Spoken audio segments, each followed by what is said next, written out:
अस्सलामुअलैकुम। Welcome to another video. मैं आपका होस्ट मोहम्मद बिलाल और आप देख रहे हैं मेरा यूट्यूब चैनल MC मैथ 404। जैसा कि हमने पिछले लेक्चर में टाइप्स ऑफ मैट्रिसेस कंप्लीट कर ली थी और आज के लेक्चर में हम इंशाल्लाह एक्सरसाइज 1.2 कंप्लीट करेंगे।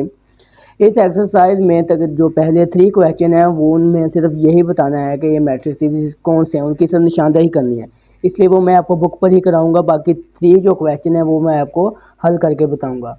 वीडियो शुरू करने से पहले अगर आप इस चैनल पर नए हैं तो इसको सब्सक्राइब कर दें और बेल आइकन को लाजमी दबा दें ताकि हमारी हर नई आने वाली वीडियो आप तक सबसे पहले पहुंच सके। चलें शुरू करते हैं आज की वीडियो।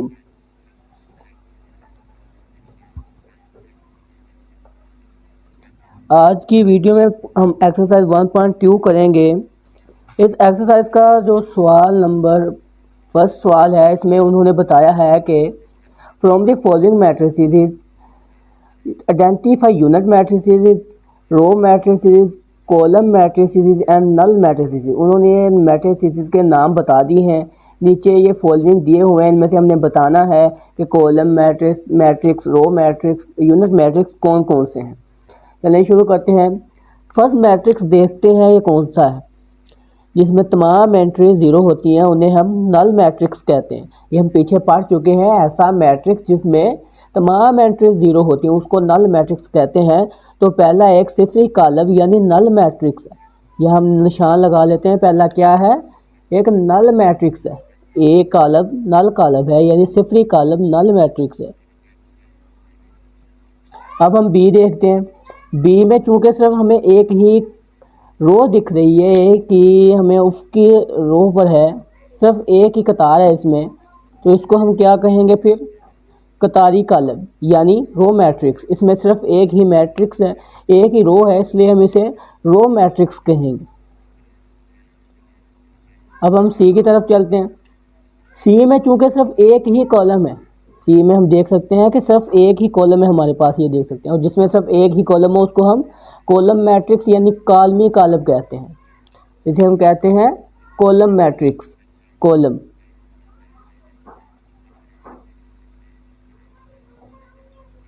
अब हम फोर्थ की तरफ चलते हैं, डी मैट्रिक्स की तरफ। डी मैट्रिक्स किसे कहते हैं? डी मैट्रिक्स कहते हैं जिसमें यूनिट मैट्रिक्स होता है स्केलर मैट्रिक्स, जिसमें डायगोनल एंट्रीज हमारे पास 1 होती हैं। स्केलर मैट्रिक्स क्या होता है? जिसमें डायगोनल एंट्रीज हमारे पास 1 के इक्वल होती हैं। ये आप देख सकते हैं, डायगोनल एंट्रीज क्या है हमारे पास? 1 के इक्वल। तो इसका मतलब ये यूनिट मैट्रिक्स हुआ, स्केलर कॉलम हुआ, यूनिट मैट्रिक्स। अब हम ई की तरफ चलते हैं। ई में चूंकि तमाम एंट्रीज एक हैं और वो 0 हैं, इसलिए ये भी हमारे पास हुआ नल मैट्रिक्स। अब एंड एफ की तरफ चलते हैं। एफ में चूंकि हमारे पास सिर्फ एक ही कॉलम है, ये आप देख सकते हैं, एफ में हमारे पास सिर्फ एक ही कॉलम है, और जिसमें एक कॉलम हो, जिस मैट्रिक्स में एक कॉलम हो, उसको हम कहते हैं कॉलम मैट्रिक्स। कॉलम मैट्रिक्स उसे कहते हैं। आइयो आपको ये समझ आ गई होगी। चलते हैं दूसरे क्वेश्चन की तरफ। ये सवाल नंबर हमारे पास 2 है। उन्होंने बताया from the following matrices justify square matrix यानी मरबी कॉलम, रेक्टेंगुलर मैट्रिसेस यानी मुस्ततीली कॉलम, रो मैट्रिसेस यानी कतारी कॉलम, कॉलमी कॉलम, आइडेंटिटी मैट्रिसेस यानी यूनिट मैट्रिक्स, नल मैट्रिसेस। ये तमाम के तमाम हमने पढ़े हुए हैं। अब इनमें से हम निशानदेही करते हैं। फर्स्ट की तरफ बढ़ते हैं। फर्स्ट मैट्रिक्स कौन सा है? ये ऐसा मैट्रिक्स है जिसमें इसमें पहले हम बताते हैं रोज़ कितनी है। रोज़ इसमें 2 है। कॉलम्स कितने हैं? कॉलम्स इसमें 3 है। जिसमें रोज़ और कॉलम्स की तादाद आपस में बराबर ना हो वो कौन सा मैट्रिक्स कहलाता है? Rectangular matrix. ये हमारे पास हुआ रेक्टेंगुलर मैट्रिक्स। ये हमारे पास रेक्टेंगुलर मैट्रिक्स हुआ, रेक्टेंगुलर मैट्रिक्स हुआ। अब हम दूसरे की तरफ बढ़ते हैं। ऐसा मैट्रिक्स जिसमें सिर्फ एक ही कॉलम हो वो कौन सा मैट्रिक्स कहलाता है? ऐसा मैट्रिक्स जिसमें सिर्फ एक ही कॉलम हो वो कौन सा मैट्रिक्स कहलाता है? Column matrix. ये हमारे पास है कॉलम मैट्रिक्स। ये हमारे पास कॉलम मैट्रिक्स हो गया। अब ऐसा थर्ड की तरफ जाना बढ़ते हैं। ऐसा मैट्रिक्स जिसमें रोज़ और कॉलम्स की तादाद आपस में बराबर हो वो कौन सा मैट्रिक्स कहलाता है? इसमें रोज़ की तादाद कितनी है? 2 और कॉलम की तादाद भी 2 है। इसका मतलब ये स्क्वायर मैट्रिक्स हुआ, ये हमारे पास स्क्वायर मैट्रिक्स हुआ। फोर्थ की जानिब बढ़ते हैं। फोर्थ है हमारे पास ऐसा मैट्रिक्स जिसमें हमें डायगोनल एंट्रीज 1 हो, उसे हम कहते हैं आइडेंटिटी मैट्रिक्स यानी वहदानी कॉलम। जिसमें हमारे पास डायगोनल एंट्रीज 1 के बराबर होती हैं उसको हम आइडेंटिटी मैट्रिक्स यानी वहदानी कॉलम कहते हैं। यूनिट मैट्रिक्स भी इसे कहते हैं, यूनिट मैट्रिक्स।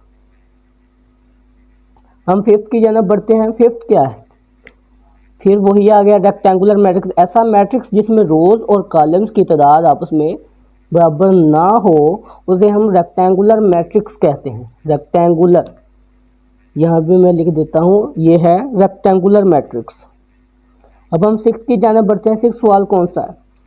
ऐसा मैट्रिक्स, ऐसा कॉलम जिसमें सिर्फ एक रो यानी एक कतार हो उसे हम कहते हैं रो मैट्रिक्स। यस, जैसा कि इसमें सिर्फ एक ही कतार है इसे हम कहेंगे रो मैट्रिक्स। ये हमारे पास है रो मैट्रिक्स। आगे हमारे पास है ऐसा मैट्रिक्स जिसमें सिर्फ एक ही कॉलम हो। ऐसा मैट्रिक्स जिसमें सिर्फ एक ही कॉलम हो उसे हम कहते हैं कॉलम मैट्रिक्स यानी कॉलमी कॉलम, कॉलम मैट्रिक्स। आगे हमारे पास है, हमारे पास जो 8 नंबर सवाल है उसमें है, हम पहले देखते हैं रोज़ कितनी है उसमें। रोज़ हमारे पास हैं 3, कॉलम्स भी हमारे पास हैं, ये देख सकते हैं हमारे पास 3 है। इसका मतलब ऐसा मैट्रिक्स जिसमें रोज़ और कॉलम्स की तादाद आपस में बराबर हो उसे हम क्या कहते हैं? स्क्वायर मैट्रिक्स, उसे हम स्क्वायर मैट्रिक्स कहते हैं। तो ये हमारे पास हो गया स्क्वायर मैट्रिक्स। अब 9th क्वेश्चन रह गया हमारे पास, ऐसा मैट्रिक्स जिसमें तमाम की तमाम एंट्रीज 0 हों वो हमारे पास नल मैट्रिक्स कहलाता है। आप देख सकते हैं नल मैट्रिक्स हम पीछे पढ़ चुके हैं। ऐसा मैट्रिक्स होता है जिसमें तमाम एंट्रीज 0 हों, ऐसा मैट्रिक्स नल मैट्रिक्स कहलाता है। तो ये बहुत सिंपल था, आई होप ये आपको समझ आ गई होगी। चलिए चलते हैं तीसरे क्वेश्चन की तरफ। थर्ड क्वेश्चन में उन्होंने कहा है कि from the following matrices identify diagonal, वतरी कॉलम, स्केलर एंड यूनर मैट्रिसेस। ये उन्होंने 3 मैट्रिसेस बताए हैं जिनमें से हमने इनकी निशानदेही करनी है। अब मैं आपको बताता हूँ। सबसे पहले है डायगोनल मैट्रिसेस। डायगोनल यानी वतरी कॉलम ऐसा होता है जिसमें डायगोनल एंट्रीज में से कम एक रुकन नॉन ज़ीरो हो, यानी एक रुकन ज़ीरो नहीं होना चाहिए। ये हमारे पास तकरीबन तमाम मैट्रिसेस ही डायगोनल मैट्रिसेस हैं। पहले पर तो ये तमाम होते हैं, ये तो हमें देख सकते हैं नॉन डायगोनल एंट्रीज हमारे पास कम से कम एक रुकन नॉन ज़ीरो यानी एक नॉन ज़ीरो होना चाहिए। तमाम भी हो सकते हैं लेकिन एक नॉन ज़ीरो होना चाहिए। हमारे पास एक है, इसमें भी है, इसमें भी है, इसमें भी है, नॉन ज़ीरो एक है इसमें भी और इसमें भी है। इसका मतलब ये तमाम का तमाम मैट्रिसेस हमारे पास डायगोनल मैट्रिसेस हैं। ये बात समझ लगी। आगे बताया उन्होंने स्केलर मैट्रिसेस क्या होते हैं। स्केलर मैट्रिसेस ऐसे मैट्रिसेस जिनमें डायगोनल एंट्रीज सेम हो उन्हें हम स्केलर मैट्रिसेस कहते हैं।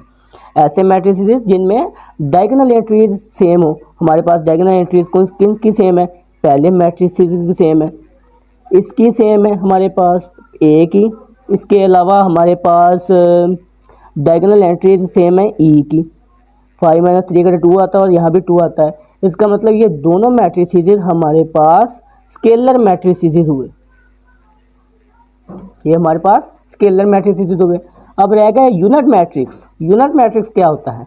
ऐसा मैट्रिक्स जिसमें डायगोनल एंट्रीज 1 के इक्वल हो, जिसमें डायगोनल एंट्रीज 1 के इक्वल हो उसे हम यूनिट मैट्रिक्स कहते हैं। ऐसा मैट्रिक्स जिसमें डायगोनल एंट्रीज 1 के इक्वल हो उन्हें हम यूनिट मैट्रिक्स कहते हैं। इसका मतलब ये हुआ कि हमारे पास कॉलम सी यानी मैट्रिक्स सी हमारे पास यूनिट मैट्रिक्स है, यूनिट मैट्रिक्स है। चलते हैं हम फोर्थ क्वेश्चन की तरफ, वो हम अपने रजिस्टर पर निकालेंगे। फोर्थ क्वेश्चन पढ़ लेते हैं। फोर्थ क्वेश्चन है क्या? Find the negative matrices. In matrices के हमने नेगेटिव मैट्रिक्स को निकालने हैं, वो हम अपने रजिस्टर पर निकालते हैं। चलते हैं रजिस्टर पर। फोर्थ सवाल है find the negative matrices. Find the negative matrices.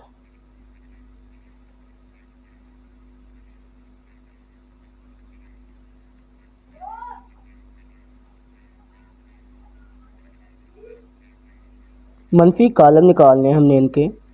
Find the negative matrix. इसमें हमको तकरीबन 5 सवाल दिए हैं, जिनमें से मैं 2-3 आपको निकालूंगा, बाकी आसान है, वो आपने खुद करने हैं। फर्स्ट मैट्रिक्स है ए में हमें दिया गया है ए मैट्रिक्स, हम लिख लेते हैं 1 0 -1। इस मैट्रिक्स पहले लिख लेते हैं। बी मैट्रिक्स है हमारे पास, बी मैट्रिक्स है 3 -1 2 1। इसके बाद हमारे पास सी मैट्रिक्स है 2 6 3 2। ये हमारे पास 3 मैट्रिक्स हैं। इसके बाद 2 रह गए, वो आपने खुद करने हैं। इनके हमने नेगेटिव मैट्रिसेस निकालने हैं। नेगेटिव मैट्रिसेस सबसे पहले निकालने के लिए हमने उसके सिंबल के साथ नेगेटिव का साइन लगाना है, जो कि शो करता है कि ये नेगेटिव मैट्रिक्स है। सबसे पहले हम ए का नेगेटिव मैट्रिक्स निकालते हैं। ये हमने ए लिख लिया, इसके साथ हमें नेगेटिव का साइन लगाना है, जो कि नेगेटिव मैट्रिक्स को शो करता है। अब इसके बाद करना क्या है, नेगेटिव मैट्रिक्स में हम क्या करते हैं कि जो भी उसमें एंट्रीज होती हैं उसके हम साइन चेंज कर देते हैं। ये +1 है, इसे -1 कर दिया। ये 0 0 का 0 ही रहता है, किसी भी चीज़ में 0 को ऐड या मनफी करें तो वो 0 का 0 ही रहता है। -1 था, हमने इसे प्लस कर दिया। अब हम दूसरे का निकालते हैं। बी का निकालने के लिए सबसे पहले हम बी लिखेंगे और उसके साथ माइनस का साइन लगाएंगे। फिर हम लिखेंगे बी का नेगेटिव मैट्रिक्स। ये 3+ था, -3 हो गया। -1 था, +1 हो गया। ये +2 था, -2 हो गया। और ये +1 था, -1 हो गया। ये इस तरह ये बी का भी नेगेटिव मैट्रिक्स है। इसके बाद हम सी देखते हैं। सी मैट्रिक्स में हमने क्या करना है, सी में सबसे पहले हमने सी लिखकर उसके साथ नेगेटिव का साइन लगाना है, जो कि नेगेटिव मैट्रिक्स को शो करता है। इसके बाद हमने सी के में सारी एंट्रीज हमारे पास पॉजिटिव हैं, इन तमाम को हमने नेगेटिव कर देना है। -2 -3 -6 -2। ये हमारे पास तीनों के नेगेटिव मैट्रिसेस आ गए हैं। आई होप आपको समझ लग गई होगी। इसके अलावा 2 मैट्रिसेस रह गए हैं, वो आपने खुद और लाजमी करने हैं। हमारे पास क्वेश्चन नंबर 5 है, find the transpose of each following matrices. हमें मैट्रिसेस दिए हुए हैं और हमने उनके ट्रांसपोज निकालने हैं। फाइंड दी, ये हमारे पास तकरीबन 6 क्वेश्चन है, जिनमें से मैं 3 निकालूंगा और 3 आपने खुद करने और बहुत ही सिंपल है। Find the transpose of matrices. सबसे पहले हम लिखते हैं, ये मैट्रिक्स हमने ए लिख लिया। ए क्या है हमारे पास है 0 1 और -2। ये हमारे पास मैट्रिक्स ए है। फिर हमने लिख लिया मैट्रिक्स सी लिख लिया 1 2 3 2 -1 0। पहले हम इन दोनों के ट्रांसपोज कॉलम यानी ट्रांसपोज मैट्रिक्स निकालते हैं। ट्रांसपोज मैट्रिक्स निकालने के लिए सबसे पहले हम मैट्रिक्स का नेम लिखते हैं और उसके ऊपर टी का निशान लगाते हैं, जो कि ट्रांसपोज को रिप्रेजेंट करता है। इसके बाद ट्रांसपोज मैट्रिक्स निकालने का आपको तरीका बताया था कि इस मैट्रिक्स की रोज़ को हमने कॉलम में चेंज करना है। अब इसमें सिर्फ एक ही, इसमें रोज़ कितनी है, ये भी रो है, ये भी रो है और ये भी रो है। इन रोज़ को कॉलम्स में चेंज करना है। ये हमारे पास 0 रो है, ये यहाँ लिख दी, कॉलम्स में चेंज करना है ना इनको। इसके बाद 0, अगर अगली रो 1 है, इसको भी हमने कॉलम में चेंज कर दिया। -2 है, -2 को भी कॉलम में चेंज कर दिया। इस तरह ये हमारे पास ए का ट्रांसपोज मैट्रिक्स आ गया है। ये हमारे पास रो थी, इनको हमने कॉलम में चेंज कर दिया। अगला हमने निकालना है सी का। सी हमने लिखना है और उसके ऊपर टी का निशान लगाना है, जो कि हमें ट्रांसपोज मैट्रिक्स की निशानदेही करता है। इसके बाद ये हमारे पास रो है, मैं आपको कर देता हूँ हाईलाइट। ये हमारे पास एक पहली रो है, ये दूसरी रो है और ये तीसरी रो है हमारे पास। ये हमारे पास 3 रो हैं। इन तीनों रोज को तीनों कॉलम्स में चेंज करना है। ये पहली रो को हमने कॉलम में चेंज कर दिया, ये दूसरी रो को हमने कॉलम में चेंज कर दिया और ये तीसरी रो को हमने कॉलम में चेंज कर दिया। इस तरह ये हमारे पास सी का भी ट्रांसपोज निकल आया। इस तरह आपने सी का ट्रांसपोज निकालना है। इसके बाद एक और सवाल करते हैं, उसके बाद आपको समझ आ जाएगी। एक और सवाल करते हैं, इसके बाद सवाल है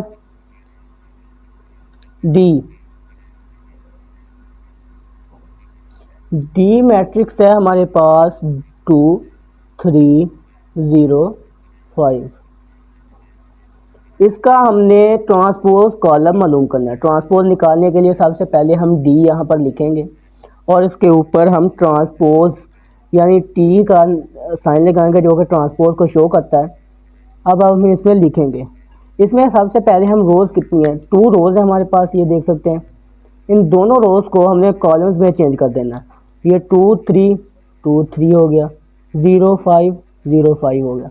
इस तरह हमने, ये हमारे पास थी 2 रोज़ और ये हमें इनको 2 कॉलम्स में चेंज कर दिया और ये हमारे पास डी का भी ट्रांसपोज निकल आया। इसके बाद आगे इसके 3 क्वेश्चन रह गए, वो आपने खुद करने हैं और ये बहुत ही सिंपल है। इसके बाद एक 6 क्वेश्चन है, उन्होंने हमें ए और बी की वैल्यूज़ दी हुई हैं जिनमें से हमने साबित करना है। पहला सवाल हम करते हैं, दूसरा सवाल आप खुद करेंगे। दोनों सवाल ही तकरीबन एक ही जैसे हैं, दोनों सवाल ही एक जैसे हैं। पहला सवाल है ए की पहले वैल्यू लिख लेते हैं। ए की वैल्यू है, ए मैट्रिक्स है हमारे पास 1 2 0 1, ये ए मैट्रिक्स है हमारे पास। अब हमने निकालना क्या है, प्रूव क्या करना है हमारे पास, ये सवाल है हमारा। पहले ए का ट्रांसपोज लेना है, फिर उसी का ट्रांसपोज लेना है तो वो हमारे पास ए मैट्रिक्स के इक्वल आए, ये हमने प्रूव करना है। चलिए हम प्रूव करते हैं। सबसे पहले ए मैट्रिक्स है हमारे पास, ये हमारे पास ए मैट्रिक्स है, इसे हम ऐसे लिख लेते हैं 1 2 0 1। ए मैट्रिक्स है, इसका हमने पहले ट्रांसपोज निकालना है। ट्रांसपोज सबसे पहले निकालने के लिए ए के ऊपर हम टी का साइन लगाएंगे जो कि ट्रांसपोज को रिप्रेजेंट करता है। इसके बाद हमने इसका ट्रांसपोज कैसे निकालना है, ये पहली रो है, इसको हमने कॉलम में चेंज कर देना है। ये दूसरी रो है, इसको भी हमें कॉलम में चेंज कर देना है, 0 1। ये हमारे पास ट्रांसपोज आ गया। अब उन्होंने कहा इस ट्रांसपोज का फिर ट्रांसपोज लेना है, ये ट्रांसपोज लिया हुआ है हमारे पास, इसका फिर ट्रांसपोज अगर हम लें तो ये हमारे पास आता है, ये हमारे पास रो है, इसको कॉलम में चेंज कर दिया। ये हमारे पास रो है, इसको कॉलम में चेंज कर दिया, तो ये हमारे पास ए के इक्वल आता है। So we proved